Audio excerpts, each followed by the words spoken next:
اس کے بعد وہ اس بزرگ سے ملا اور ان سے سارا دن وہ وظیفہ سیکھا۔ بزرگ نے اسے بتایا کہ بیٹا جب بھی یہ وظیفہ شروع کرنا تو کچھ باتوں کا خاص خیال رکھنا، اور وہ یہ ہے کہ پرانے قبرستان میں پرانی قبر اور اس پرانی قبر کے ساتھ درخت کا ہونا بہت ضروری ہے، اور جس رات یہ عمل کرنا ہو وہ رات منگل کی ہو، اور ہاں اگر عمل کے دوران کوئی جنات یا بھیانک شکلیں نظر آئیں تو گھبرانا نہیں، وہ سب نظر کا دھوکہ ہوگا۔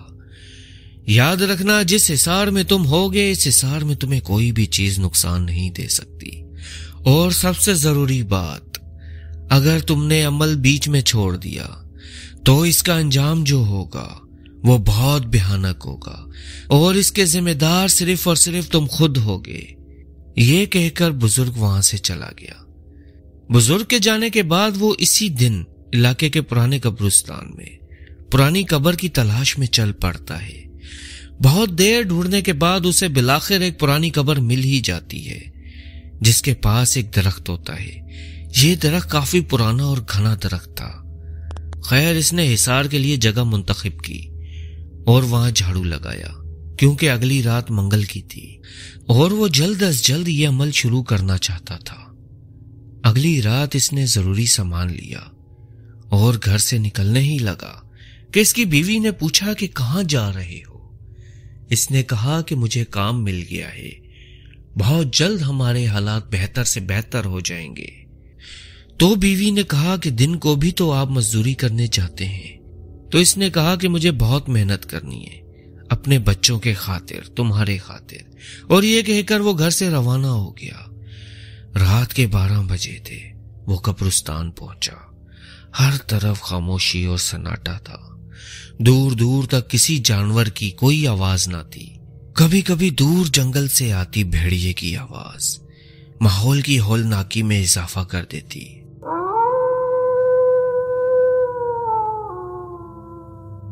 وہ ٹوٹی پھوٹی قبروں سے گزرتا ہوا جا رہا تھا کہ اچانک اسے قدموں کی آہٹ سنائی دی، جیسے سوکھے پتوں پر کوئی چل رہا ہو۔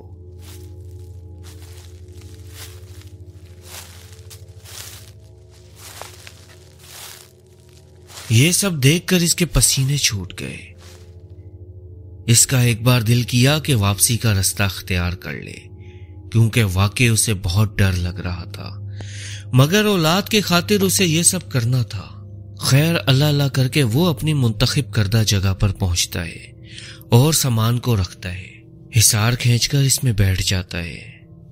جیسے ہی وہ عمل شروع کرتا ہے اسے کسی کے پاس ہونے کا اندیشہ ہوتا ہے، جیسے کوئی اس کے آس پاس گھوم رہا ہو جو اس کو نظر نہیں آ رہا۔ اس کو ڈر تو بہت لگا مگر اس نے اپنا عمل جاری رکھا۔ اسے صبح 3 بجے تک یہ عمل جاری رکھنا تھا۔ عمل کی اس پہلی رات اس کے ساتھ ایسا ویسا کچھ نہ ہوا، تو اس نے سمجھا کہ بس اتنا سا کام یہ تو آسان تھا، لہذا وہ عمل ختم کر کے گھر کو لوٹ گیا اور جا کے سو گیا۔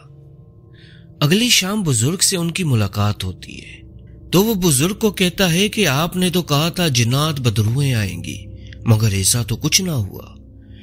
بزرگ نے کہا کہ بیٹا کیونکہ یہ پہلی رات تھی، مگر جیسے جیسے دن گزرتے جائیں گے ویسے ویسے ان کا ظاہر ہونا اور ڈرانا بڑھتا جائے گا، لیکن ساتھ ساتھ تم اپنی ہمت بھی بڑھاتے جانا اور ان سے بالکل مت ڈرنا اور اپنا عمل جاری رکھنا۔ خیر رات کو پھر وہ اپنا سامان ساتھ لیے قبرستان پہنچتا ہے۔ چاند کی چاندنی میں بوسیدہ اور پرانی قبریں اسے واضح نظر آ رہی تھی۔ آج کل کی نسبت موسم کافی صاف تھا اور چاند آسمان پر چمک رہا تھا، اور اس چاند کی چاندنی میں بوسیدہ اور پرانی قبریں اسے واضح نظر آ رہی تھی۔ وہ اپنی مخصوص جگہ پر پہنچ کر اپنا عمل شروع کر دیتا ہے۔ کچھ دیر تو کچھ نہ ہوا، مگر 1 گھنٹے بعد اچانک آسمان بادلوں سے گھر جاتا ہے اور بہت ہی تیز آندھی اور طوفان شروع ہو جاتا ہے۔ ایسا تیز طوفان اس نے کبھی اپنی زندگی میں نہیں دیکھا تھا، اور حیرانی کی بات یہ تھی کہ جس درخت کے نیچے وہ بیٹھا تھا وہ درخت ایسے لگتا تھا جیسے ابھی اکھڑ کر اس کے اوپر گر جائے گا، لیکن اس کے خود کے جسم کو ہوا کا ایک جھونکا بھی محسوس نہیں ہو رہا تھا۔ خیر اس نے اپنا عمل جاری رکھا۔ کچھ دیر کے بعد طوفان تھم گیا۔ طوفان کے تھمتے ہی اس کا ڈر کچھ کم ہوا کہ اچانک اسے اپنے پاس گھنگرو کی آواز سنائی دی۔ ایسا لگتا تھا جیسے کسی نے پاؤں میں پازیب پہنی ہوئی ہے اور اس کے آس پاس چکر لگا رہا ہے۔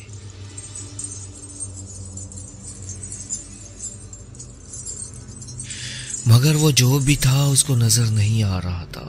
خیر جیسے تیسے اس کا آج کا عمل مکمل ہوا اور اس نے گھر جانے کی تیاری کی، مگر قبرستان سے لے کے گھر تک وہ گھنگرو کی آوازیں بند نہ ہوئیں۔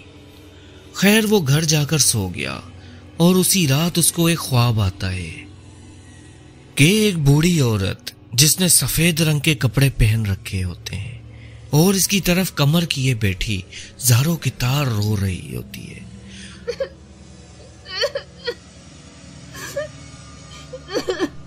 وہ اس کے قریب جاتا ہے۔ اس کا چہرہ دیکھ کر پتا چلتا ہے کہ یہ تو اس کی والدہ مرحومہ ہے جو کئی سال پہلے انتقال کر چکی ہیں۔ وہ امی سے پوچھتا ہے کہ امی کیوں رو رہی ہیں؟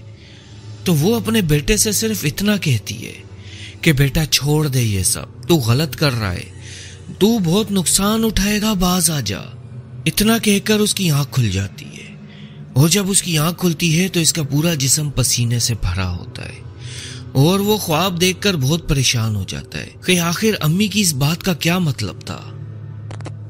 خیر وہ اس بزرگ سے ملتا ہے اور سارا خواب اس کو بتاتا ہے، مگر بابا جی یہ کہہ کر ٹال دیتا ہے کہ پریشان نہ ہو، جو عمل تم کر رہے ہو ایسے خواب آتے رہتے ہیں اور ابھی تو اس سے بھی بھیانک خواب آئیں گے۔ خیر اس طرح 20 راتیں گزر جاتی ہیں، مگر اس دوران اسے چھوٹے موٹے واقعات پیش آتے رہے۔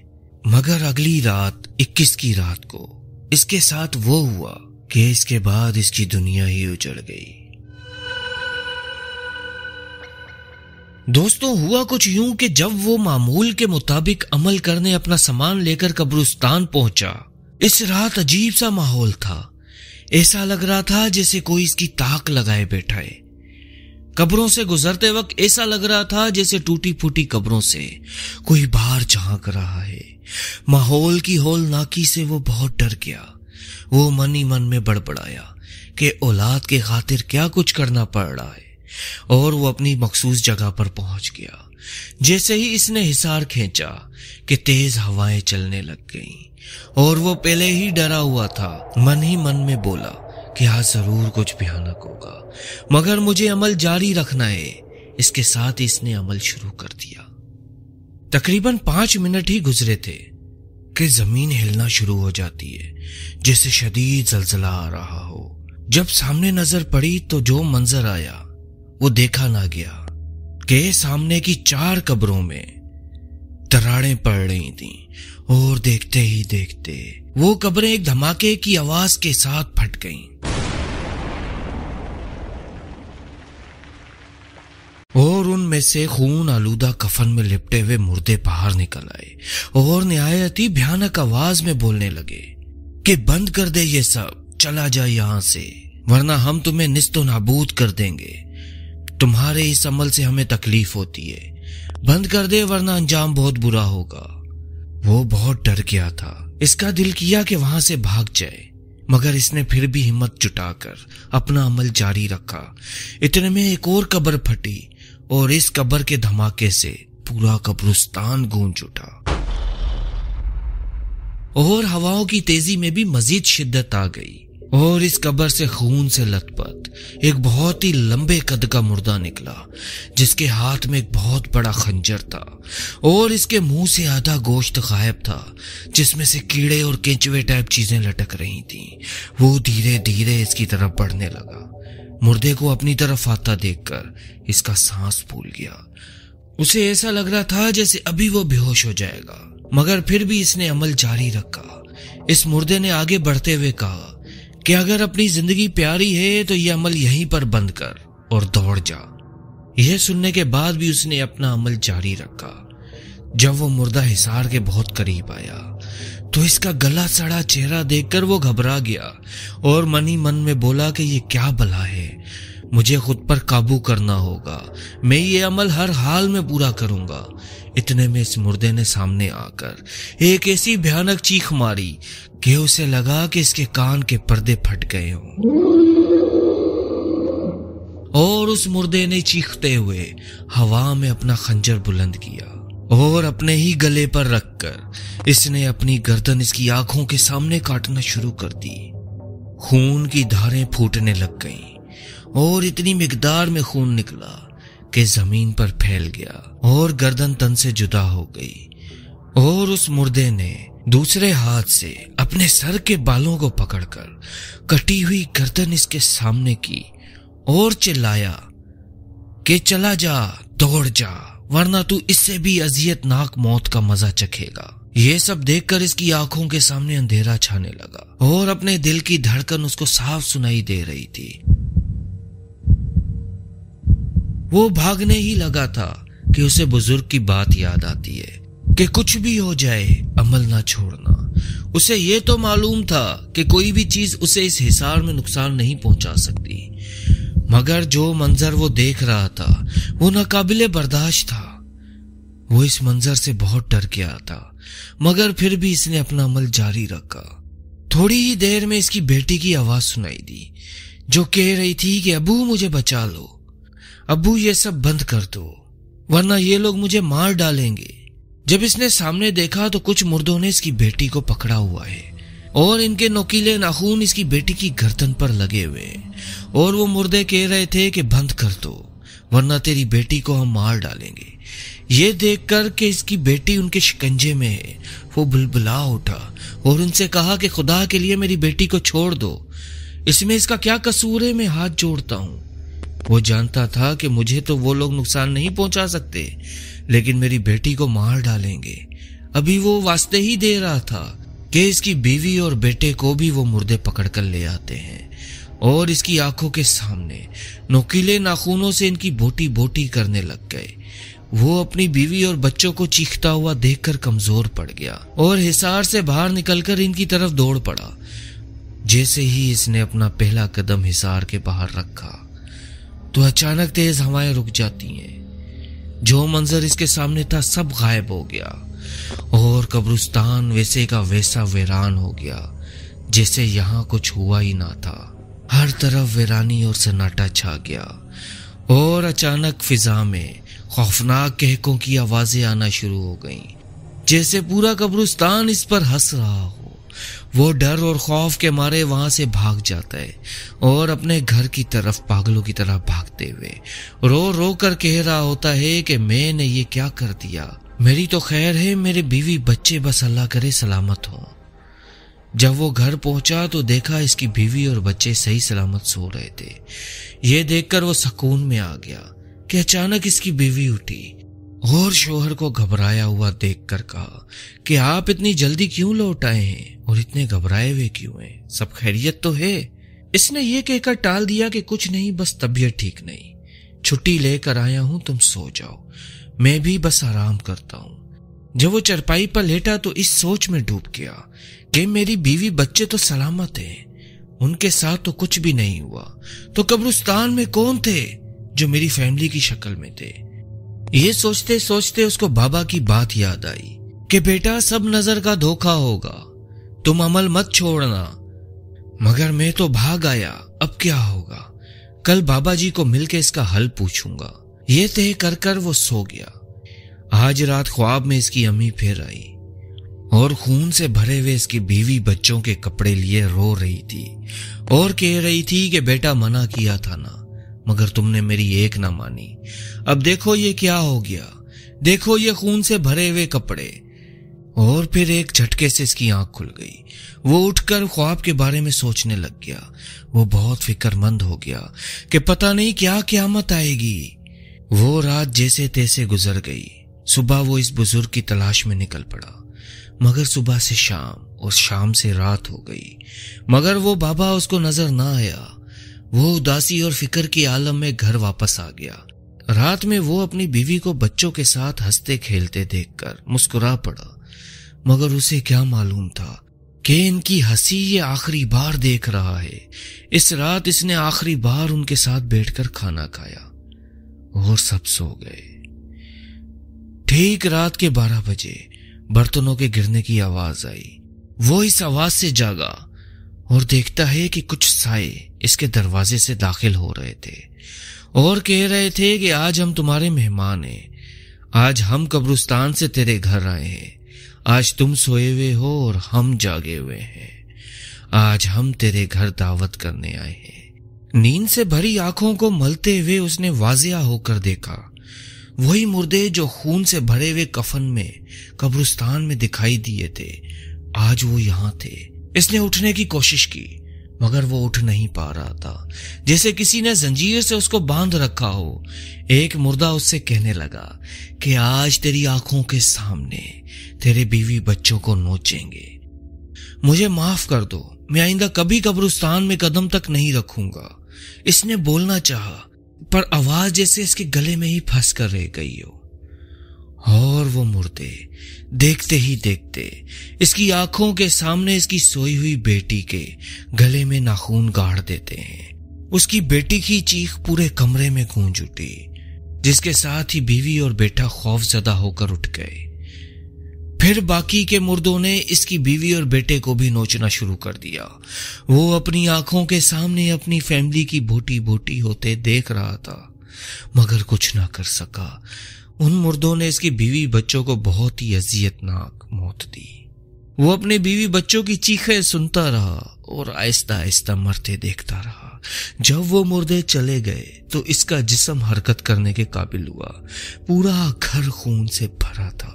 وہ دھاڑے مار مار کر رو رہا تھا، کوئی اس کی آواز سن نہ سکا کیونکہ وہ ایک جنگل میں بابا کی جھونپڑی میں تھے۔ جب صبح ہوئی تو اس نے روتے ہوئے اپنے بیوی بچوں کی ادھڑی ہوئی لاشوں کو دفن کیا اور غصے کی حالت میں اس ایک آنکھ والے بابا کی تلاش میں نکل پڑا۔ اس کے ارادے ایسے تھے جیسے اس کو قتل کر دینا چاہتا ہے، مگر وہ بابا اسے اب کہاں ملتا۔ رات ہو گئی تو پھر سے وہی مردے اس کو اذیت دینے آ گئے۔ اس کے جسم اور چہرے پر ناخونوں سے کھروچیں لگانا شروع کر دیں۔ اس نے آخر دل برداشتہ ہو کر کہا کہ مجھے بھی مار ڈالو جس سے میرے بیوی بچوں کو مارا تھا، مگر مردوں نے کہا کہ ہم تجھے تیری موت مار چکے ہیں، اور اب وہ روز اس کو تنگ کرنے کے لیے آتے تھے۔ 3-4 دن بعد وہ ایک دوسرے بابا کے پاس گیا جو چھوٹا موٹا نورانی علم جانتے تھے۔ اس نے سارا قصہ اس بابا کو سنایا تو اس بابا نے کہا کہ تم نے جو عمل کیا تھا وہ کالے علم کا عمل تھا، اور جب تک تم وہ عمل مکمل نہیں کر لیتے وہ ہر رات آئیں گے اور تمہیں اذیت دیں گے۔ وہ اب تک کالا عمل کر رہا تھا، یہ سن کر اسے کالے علم والے بابا پر مزید غصہ آیا۔ جس اولاد کے خاطر اس نے یہ عمل شروع کیا وہ تو رہے نہیں، خود کی زندگی موت سے بھی برتر ہو گئی۔ چنانچہ اس نے وہ عمل مکمل کرنے کا فیصلہ کیا اور ضروری سامان لے کر اپنی جگہ پہنچ گیا۔ اس طرح عمل کی 22ویں رات اس نے شروع کی۔ اس نے حصار کھینچا، اپنا عمل شروع کیا۔ ابھی عمل شروع ہی ہوا تھا کہ کچھ دیر بعد قبروں سے آوازیں آنے لگ گئیں کہ تو پھر آ گیا، اپنی اولاد اور بیوی کو مرتا دیکھ کر تجھے سکون نہیں آیا جو اب پھر آ گیا۔ اس نے اس بات کا کوئی جواب نہ دیا اور عمل پڑھتا رہا۔ اچانک سے وہی قبریں پھر سے پھٹیں اور وہی مردے نکل آئے۔ ان مردوں کو دیکھ کر وہ آگ بگولا ہو گیا اور پہلے سے زیادہ زور سے اپنا عمل پڑھنے لگ گیا۔ ان مردوں نے پھر سے اس کو جانے کو کہا، مگر اب اس کو کوئی ڈر نہ تھا، سب کچھ تو وہ لٹا بیٹھا تھا، اب اس کو کس بات کا ڈر ہو۔ وہ مردے مختلف طریقوں سے اس کو ڈراتے رہے مگر وہ ڈٹا رہا۔ اس طرح 22واں عمل مکمل ہو گیا۔ وقت گزرتا گیا، وہ روز اس کو ڈرانے آتے اور وہ روز پہلے سے زیادہ ہمت اور حوصلے کے ساتھ اپنا عمل پڑھتا گیا۔ وقت گزرتا گیا اور 41ویں رات جو کہ آخری رات تھی وہ آ گئی۔ اس رات ان تمام قربانیوں اور اذیتوں کا ازالہ ادا کرنا تھا۔ اس رات کے مکمل ہوتے ہی اس کو وہ سب ملنے والا تھا جو وہ چاہتا تھا، مگر وہ جن کے لیے چاہتا تھا وہ تو رہے ہی نہیں۔ اس کے دل کی عجیب سی کیفیت تھی، خوش بھی تھا کہ عمل مکمل ہونے کو ہے، مگر اس سے کئی گنا زیادہ اس کو اداسی تھی کہ یہ کامیابی میں کس سے دکھاؤں۔ خیر وہ اس رات پوری تیاری کے ساتھ قبرستان میں پہنچا اور عمل شروع کر دیا۔ کچھ دیر بعد بدروؤں اور مردوں نے اس کو روز کی طرح ڈرانا شروع کر دیا، مگر اب اس میں کسی بات کا ڈر نہ تھا۔ ان مردوں نے ہر وہ حرکت کی جس سے کسی بھی انسان کو ہارٹ اٹیک آ سکتا ہے، مگر روز کی اذیت اور اولاد اور بیوی کی قربانی سے اس کا دل بھی مردہ ہو چکا تھا۔ 3 بج چکے تھے اور عمل کا اختتام کچھ ہی دیر میں ہونے والا تھا کہ اچانک اس کو اپنے بیوی بچوں کی آوازیں آنے لگیں۔ اس نے نظر اٹھا کے سامنے دیکھا تو اس کے بیوی بچے اس کو بلا رہے تھے اور کہہ رہے تھے کہ ہم زندہ ہیں، ہمیں آ کر لے جاؤ یہاں سے۔ یہ دیکھتے ہی وہ بلبلا اٹھا اور اس کا من کیا کہ وہ جا کے اپنے بیوی بچوں کو سینے سے لگائے۔ وہ اٹھ کھڑا ہوا اور جیسے ہی حصار سے باہر قدم رکھنے لگا، اس کو فوراً سے ہوش آیا کہ یہ تو محض ایک نظر کا دھوکہ ہے، جبکہ میں نے خود اپنے ہاتھوں سے ان کو دفنایا ہے۔ خیر وہ باہر نہ نکلا اور حسرت بھری نگاہ سے اپنی فیملی کو دیکھتا رہا اور عمل بھی جاری رکھا۔ اس کی آنکھوں سے آنسو بہہ رہے تھے کہ چلو نظر کا دھوکہ ہی صحیح، مگر اولاد کا دیدار تو ہوا۔ آخری وظیفہ پڑھ رہا تھا کہ سب کچھ غائب ہو گیا اور اب وہ مردے ہاتھ جوڑ کر آقا آقا پکار کر اس کے سامنے کھڑے تھے۔ عمل مکمل ہو چکا تھا۔ اس عمل کے بدلے اسے وہی 4 مردے غلام کی صورت میں مل چکے تھے۔ خیر وہ ان سب کو غائب ہونے کا حکم دے کر اپنی جھونپڑی کی طرف آرام کرنے چلا گیا۔ اس کے کچھ عرصے بعد وہ اپنے علاقے کا مشہور ترین عامل بابا بن گیا اور بہت ہی کم عرصے میں اس کے پاس بہت دولت آ چکی تھی۔ خود کا بہت عالی شان بنگلہ بھی بنایا جس میں وہ رہائش پذیر تھا۔ لوگ دور دراز سے اس کے پاس اپنی مشکلات اور مسائل لے کر آتے۔ چونکہ وہ ایک شریف انسان تھے اس لیے کسی کے بھی ناجائز کام کے مسئلے کو حل نہیں کرتے تھے، مگر کالا علم تو کالا علم ہی ہے، جو کرنے والا اور کرانے والا دونوں اسلام سے باہر ہیں۔ اس لیے دن بدن اس کی شکل بدصورت ہوتی گئی، حتیٰ کہ اتنی بدصورت ہو گئی کہ لوگوں کو اس سے ڈر لگنے لگ گیا اور لوگوں نے اس کے پاس آنا چھوڑ دیا۔ وہ روز اپنی بیوی بچوں کو یاد کرتا، پھر ایک روز پراسرار طریقے سے اس کی موت ہو گئی اور کافی دن تک اس کی لاش کا کسی کو پتہ نہ چلا۔ جب آس پاس کے لوگوں کو بدبو محسوس ہوئی تو پولیس کی مدد سے گھر میں جا کر دیکھا تو لاش کی حالت دیکھ کر پولیس اور لوگوں کو خوف آ گیا۔ اس کے بعد اس کا بنگلہ آج بھی ویران ہے۔ دوستو میری ذاتی رائے ہے کہ انسان کو کبھی شارٹ کٹ استعمال نہیں کرنا چاہیے۔